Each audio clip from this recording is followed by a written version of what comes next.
په شپه د معراج کې الله جل جلاله رسول الله مبارک د خپل راز او نیاز او د خپل دیدار د پاره چې کله وغوښتو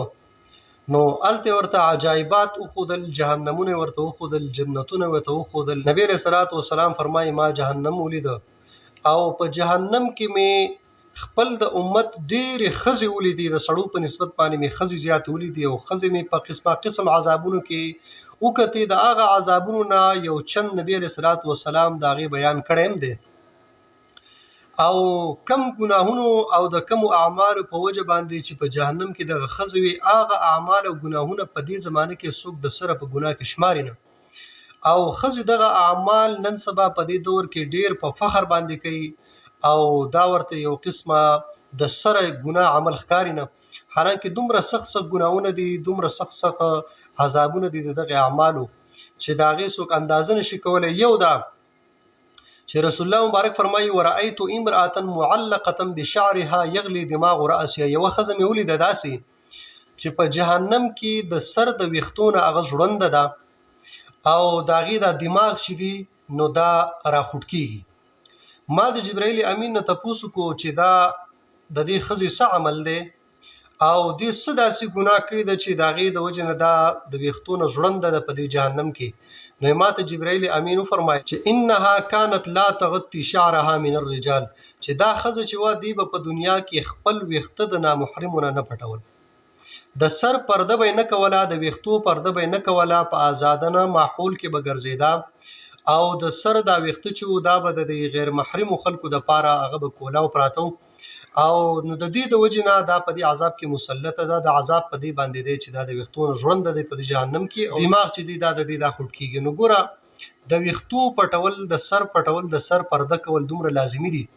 چې د دې په وجه باندې لکنن سبا د ته د سره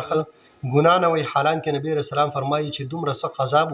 چې په جهنم کې یو خزه د دې د لاسه د ویختونو ژوند ده بیا نبی رسول الله والسلام فرمایي چې ورأيت امرأة یو بل خزه مولیدا چې داغي د بدن دا غوخي چې دی د هر طرف نه دا بمقاریز من نار د اور په یو قینچی باندې هغه کټ کول شي من مقتمها او مؤخرها د بدن د حصے د وړاندې رستونه کټ کیږي ما د جبرائیل امین نه تاسو کو چې د دې خزي څه عمل دی دا ولی په دې عذاب کې مبتلا ده نو ماته جبرائیل امین فرمایل انها كانت تعرض نفسها على الرجال چې دا دغه خزوا چې په دنیا کې په مخلوط ماحول کې بدا وسیدا په ګډوډ ماحول کې بدا وسیدا او دا به د نارینو سره په یو ماحول کې ناسته و او هغه ته به خپل ځان پیش کوو د بدن نمایش پې کوو نو د دې وجنه په دغه عذاب کې دا مبتلا ده چې د دې د بدن دا غوخه چې دی دا د جهنم بدري اور په دې قنچه باندې دا کټ کی بیا دریم نمبر نبی رسول الله فرمایي رأيت امرأة معلقة بلسانها والحميم يصب في حلقه یو بل خزم ولیدا چې هغه د جبې نه ژوند شوی د په دې جهنم کې او ګرمي او بده جهنم دا د دې په دې مړی کې اچولې کیږي په زور باندې په دې عذاب کې دا مبتلا ده ما د جبرائیل امین نه تاسو کو چې د دې خزې څه عمل دی او څه ګناه ده چې په دې بدترین ګناه کې په دې بدترین سزا کې دا مبتلا ده نو ماته جبرائیل امین فرمایي انها كانت تؤذي زوجها دا د دې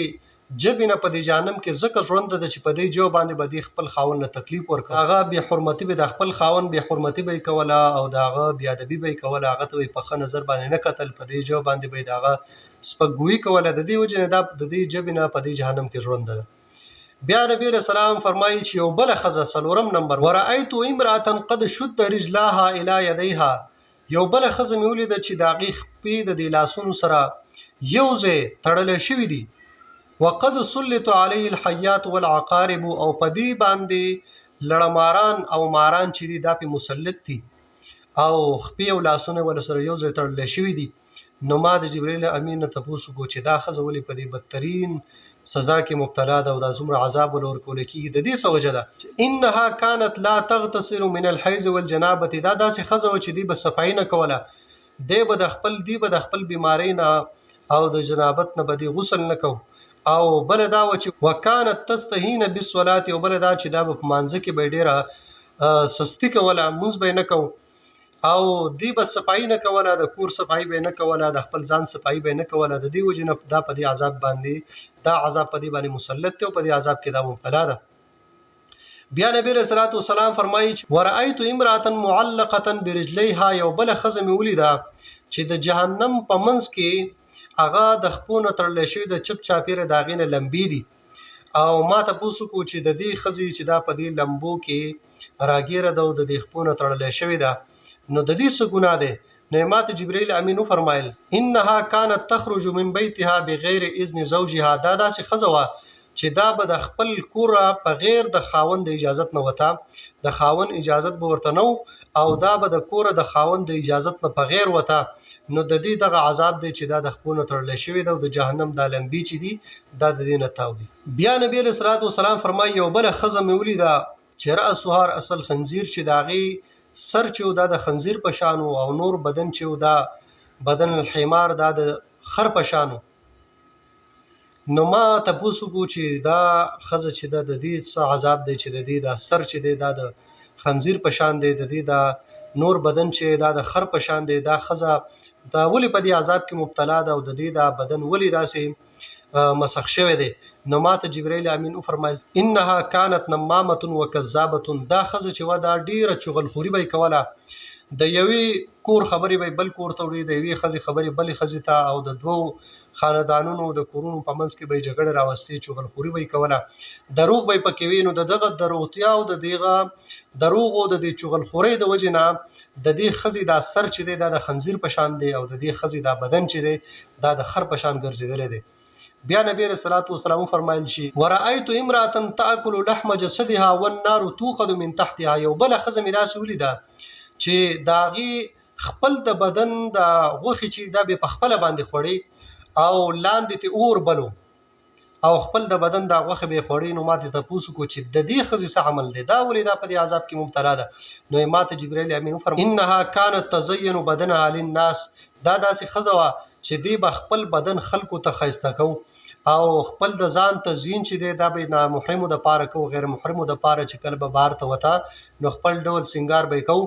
نو خپل د بدن نمایش به خلکو دپاره کو. د دې وجې نه دا ښځه په دې عذاب کې مسلطه ده. نو دغه عذابونه د دین علاوه نورم داسې چې نبی علیہ الصلوۃ والسلام د هغې عذابونه بیان